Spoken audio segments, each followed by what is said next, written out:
Okay, but like, look at the part where he basically calls an entire generation of humans a failed 50-year science experiment. Yeah. You have to admit that framing is just wild. It is, it's incredibly intense. And look, if you are listening to this, you need to understand the sheer scale of what Vince Barrick is doing in his book, How Not to Become a Millennial. Right.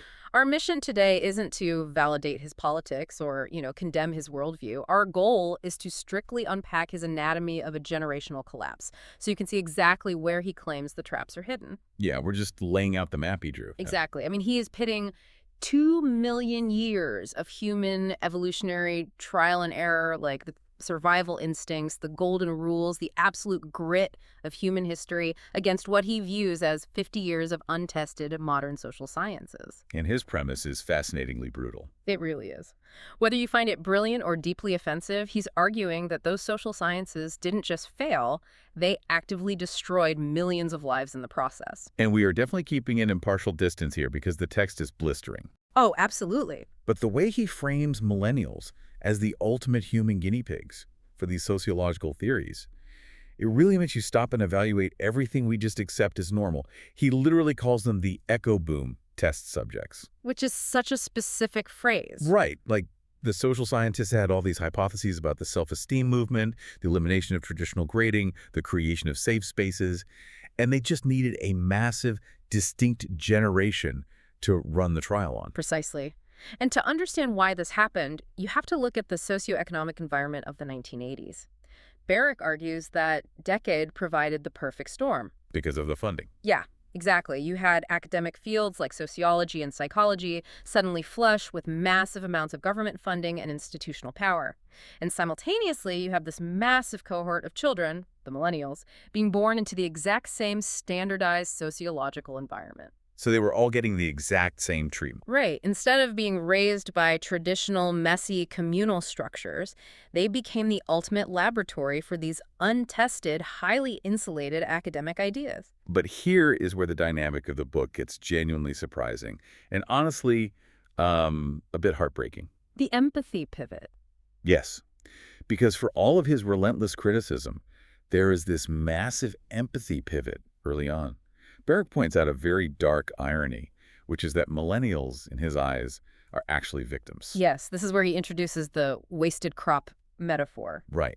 Because they aren't just unlucky. They did exactly what their parents, their teachers, and their guidance counselors told them to do since they were literally 5 years old. They didn't rebel. No, they didn't rebel at all. They went to school, they collected the participation trophies, they followed their passions, they signed the loan documents, and it led them straight off a cliff. They were just blindly following the map they were handed. Exactly. But if you acknowledge that they were following a map, the natural logical question becomes, who drew that map? Who actually set the coordinates? The architects. Right, and this is where Barrick shifts his crosshairs away from the guinea pigs and points them directly at the mad scientists, the ultimate villains of his entire thesis, the baby boomers. 4 horsemen of the boomer apocalypse. Okay, let's unpack this, because he doesn't just throw a blanket blame over an entire generation, right? He dissects them. He does. He breaks them down into 4 specific archetypes that he claims architected this collapse. And he explains the exact mechanism of how each one failed this younger generation. Okay, so who's first? First, you have the parent boomers. And Barrick paints them as fundamentally lazy. He argues that they completely abandoned the hard, gritty work of raising resilient humans. Wait, hold on. Instead of providing... I have to challenge this point. Is it really fair for Barrick to call parent boomers lazy just for using public schools and daycare? I mean, wasn't the massive shift to dual-income households in the 80s and 90s an economic necessity for most families? Mm-hmm. Not just, like, parental laziness. It's a completely fair question, and Barrick actually anticipates that exact defense. His counterargument is that for the vast majority of the middle class, the dual income trap wasn't about bare survival. It was about lifestyle inflation. Oh, interesting. Yeah, he argues these parents wanted the second SUV, the massive suburban house, the luxury vacations, and they chose those material status symbols over the time required to raise their kids properly. Wow. He literally says they treated their kids like SUV luxury items, just, accessories to be shown off at soccer practice rather than complex human beings that needed to be molded through friction and discipline. Okay, so if the parents are outsourcing the discipline and the moral grounding, what happens when these kids inevitably hit the classroom? That is exactly where the second archetype takes over, the teacher and professor boomers. Right. According to the text, because the kids had no grounded foundation from home, they were perfectly malleable targets. Barrick claims these educators indoctrinated the youth with Marxist ideology. But he doesn't mean, like, Soviet Marxism, right? No, no. He doesn't necessarily mean they were teaching kids to physically seize the means of production, but rather that they completely divorced the concept of education from market economics. They sold an entire generation the absolute lie that any degree is a good degree. The whole follow your heart and the money will naturally follow narrative. Exactly. They stripped away the reality that a degree is supposed to be a financial investment with a return, and they turned it into this expensive journey of self-discovery. Which perfectly sets up his third villain. And I honestly think this concept of progressive credentialism makes my blood boil more than anything else in the text. Let's talk about the boss boomers. They are heavily criticized here. Oh, heavily. Barrick describes them as incompetent, stubborn, and completely devoid of actual leadership skills. Instead of taking the time to train young, capable employees like previous generations did, they just created artificial barriers to entry. Right, because training takes effort and resources. Exactly. Progressive credentialism is essentially a rigged carnival game. I mean, if you're listening to this and you've ever stared at a job posting demanding a bachelor's degree or sometimes even a master's plus 3 to 5 years of experience for an entry-level data entry job. A job that requires no advanced skills. A job that could literally be done with a 6th grade education. This is exactly what Barrick is talking about. He argues boss boomers instituted these ridiculous academic requirements simply because they were too lazy to filter and train candidates themselves. And you can see the devastating causality here. Because boss boomers demanded these arbitrary pieces of paper just to get a foot in the door, the teacher and professor boomers were able to commodify and sell them at astronomical prices. It's a closed loop. It is, but we are missing the final piece of this puzzle.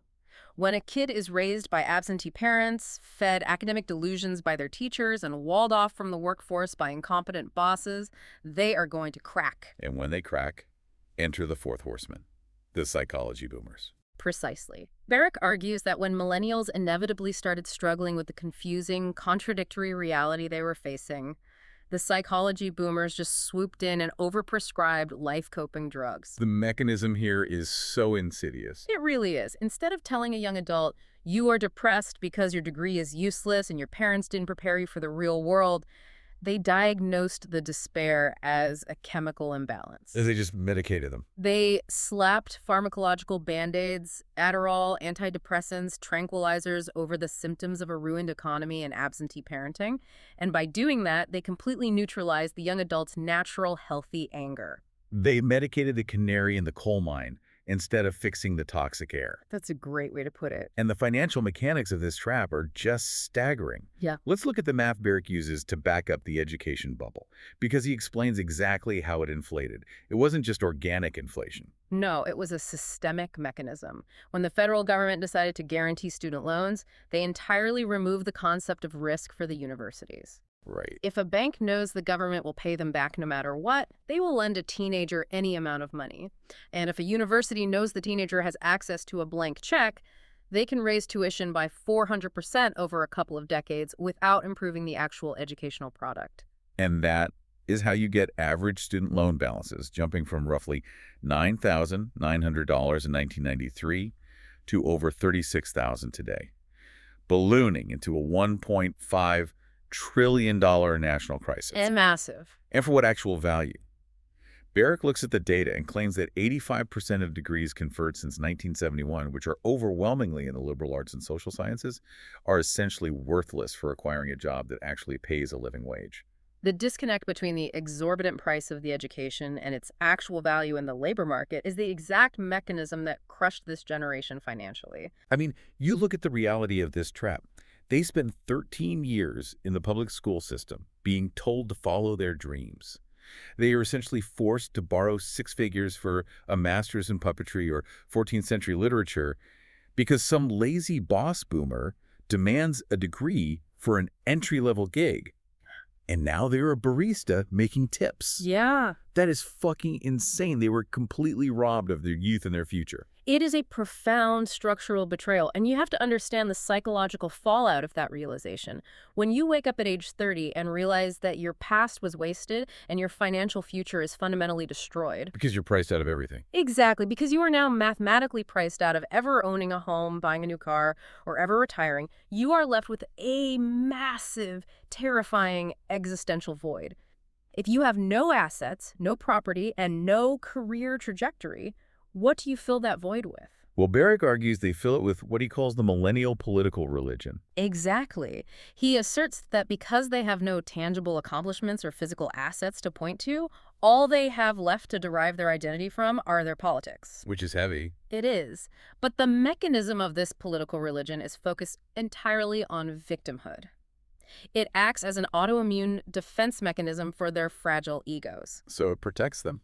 Think about it psychologically. If everything wrong in your life is the fault of systemic capitalism or the patriarchy or just generational bad luck, then you are absolved of all personal responsibility. You never have to face the crushing reality that you made terrible choices, trusted the wrong people, and failed. It's an ideology designed purely to protect them from having to look in the mirror. Yes. But the book doesn't just stop at the financial ruin and the political coping mechanisms. Yeah. Barrick actually goes after the visceral, physical toll this sociological experiment has taken on the human body. He brutally refers to them as the ugly generation. Yes, and this is where his analysis takes a very blunt, unfiltered turn into modern beauty standards, dating, and biology. Blunt is an understatement. He claims that the modern rejection of traditional beauty standards, so the cultural push to promote obesity as beautiful or healthy, the rise of what he calls soy boys, the normalization of excessive face tattoos and ear gauges, has created a generation that is physically repulsive by historical human standards. Let's define his use of soy boy here, because it's a highly politicized term he relies on heavily. Right. In Barrick's framework, this refers to a generation of men who have completely abandoned traditional masculine traits, physical strength, stoicism, protective instincts, and replaced them with hyper-emotional, politically compliant behavior. And he argues this physical decay is actually just a downstream symptom of their political ideology. Wait, I need clarification on this connection. Is he saying millennials don't date or form families because they are physically repulsed by each other, or because they demand absolute ideological purity from their partners? He's arguing that it is a fatal combination of both, and they feed into each other. Historically, the entire dynamic of human dating was based on mutual improvement. A man had an incentive to hit the gym, build a career, and become charming to attract a woman. Right. A woman had parallel incentives to optimize her physical and social value. But Barrick argues that because millennial men have become, in his words, effeminate and video game addicted, and women have been culturally programmed to be loud, entitled careerists, that incentive structure has completely vanished. So they just replaced actual human romance and physical chemistry with political checklists. Exactly. You see this everywhere in modern dating culture. People openly state they cannot date someone unless that person checks every single ideological box on their political purity test, even if the natural physical chemistry is off the charts. They've completely overridden biology. They have placed their political religion above human biology. And that, Barrick argues, is the exact mechanism explaining why family formation, marriage rates, and birth rates have completely flatlined. Which perfectly explains the mental health mirage he talks about. Because you have a generation with massive debt, no property, no spouses, and no children. They're reporting record-breaking levels of anxiety and depression. But the book argues that this crisis isn't what we think it is, right? Correct. Barrick takes a highly controversial stance here. He argues that a massive percentage of what millennials self-diagnose as social anxiety disorder isn't a clinical neurological chemical imbalance. Then what is it? It is simply an inability to handle the normal, everyday friction of adult life. Because of the safe spaces and the self-esteem movement. Exactly. Because they were so sheltered from consequence and adversity during that 50-year science experiment, their nervous systems never developed calluses. Oh. So now when they experience normal adult adversity, a tough boss, a flat tire, a disagreement with a peer, their bodies process it as severe trauma. And the massive spike in psychotherapeutics we see today is just the psychology boomers continuing to medicate people who are slowly, painfully waking up to the realization that their lives are a lie.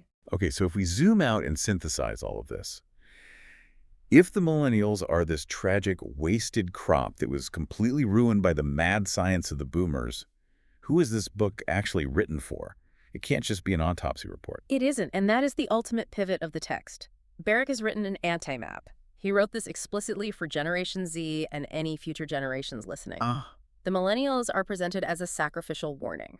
The thesis for you, the listener, is astonishingly simple. You look at absolutely everything the millennials did, and you do the exact opposite. they are the photographic negative for success. Precisely. And he actually lays out the specific rules for this new rebellion.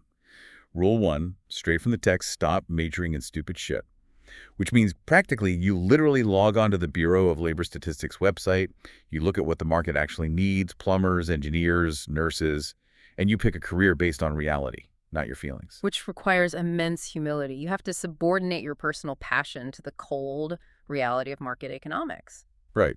Rule 2, acknowledge that everything is your fault, which sounds incredibly harsh at first, but it's actually a mechanism of radical accountability. It is. If you blame the system, you are powerless. Yeah. But if you own your failures, you suddenly have the agency to fix them. And Rule 3, which is highly contentious right now. Yeah. Reject the student loan bailout. Yeah, that is going to be a massive, tough pill to swallow for a lot of people listening to this who are drowning in that debt. Yeah. Why would he tell Gen Z to reject financial relief? Because Barrick is making a purely macroeconomic argument here. He explains the mechanism of what happens when you forgive debt. Debt doesn't just evaporate. Right, someone pays for it. If the federal government prints $1.5 trillion to wipe out those loans, that massive influx of currency enters the banking system and immediately inflates the cost of everything else. It will drastically drive up the cost of housing, groceries, cars, and healthcare. So it punishes the people who didn't take out the loans. Exactly. Ultimately, the working class, the people who skipped college to become electricians and mechanics, end up paying for the upper middle class's sociology degrees through higher inflation. It punishes the responsible to reward the reckless. It's the economic universe demanding balance. You cannot just erase consequence without someone somewhere paying the terrible price. And honestly, that leads right into what I think is the most crucial philosophical takeaway for you, the listener, from this entire deep dive. The concept of traits versus accomplishments. This is where Barrick profoundly dissects the modern concept of human value. Yeah. The millennial political religion, the one built on victimhood, tells you that you have inherent value simply because you exist, or because of immutable traits you were born with, your race, your gender, your sexuality, or at the very least you have value because you hold the correct political opinions on social media. Right. And what do all of those things have in common? They require absolutely zero effort, zero risk, and zero sacrifice. But the real world, the world of gravity and economics and survival, does not care about your traits. It doesn't care at all. Real value. The kind of value that gets you hired, the kind that attracts a quality spouse, the kind that builds a stable family and creates a lasting generational legacy, only comes from your accomplishments. From what you actually do. It comes from what you physically and intellectually produce. It comes from the difficult skills you acquire and the hard, unglamorous work you put in when no one is watching. You fundamentally cannot derive deep, stabilizing self-worth from something you did not earn. So bringing all of this together, the ultimate irony of Barrick's thesis is how it completely redefines what it means to be a rebel today. Because for the last 50 years, the image of the counterculture rebel was the person with dyed hair, protesting capitalism in the streets, demanding the system be torn down. Collectivist. Right. But today, the true rebel, the ultimate counterculture icon in a society built on victimhood and fragility, is the person who gets a difficult STEM degree or learns a hard trade. It's the person who hits the gym, quietly pays off their debts, takes radical accountability for their mistakes, and starts a stable nuclear family. Because you are operating in a survival situation. Barrick uses this incredible analogy of the Apollo 13 mission to drive this home. Oh, I love that part. When that oxygen tank blew up in deep space, the astronauts didn't sit around the command module blaming the engineers who built the tank. They didn't argue about the systemic unfairness of the situation or protest the laws of physics. They just had to deal with it. They had limited resources, limited time, and they had to fix the ship or they were going to die. You as an individual cannot afford to misdiagnose your problems to protect your ego. You cannot afford to blame your personal failures on the patriarchy or bad luck or the macroeconomic climate. You have to take your finite resources, your time, your energy, your focus, and fix your own ship. It's terrifying to realize no one is coming to save you, but it's also incredibly, undeniably empowering. It is the only path forward, and it leaves us with one final, deeply unsettling thought to walk away with. If an entire generation's reality was utterly destroyed by the well-intentioned, universally accepted good advice of their parents, teachers, and experts, what universally accepted good advice are you blindly following today that is mathematically guaranteed to completely ruin you 30 years from now?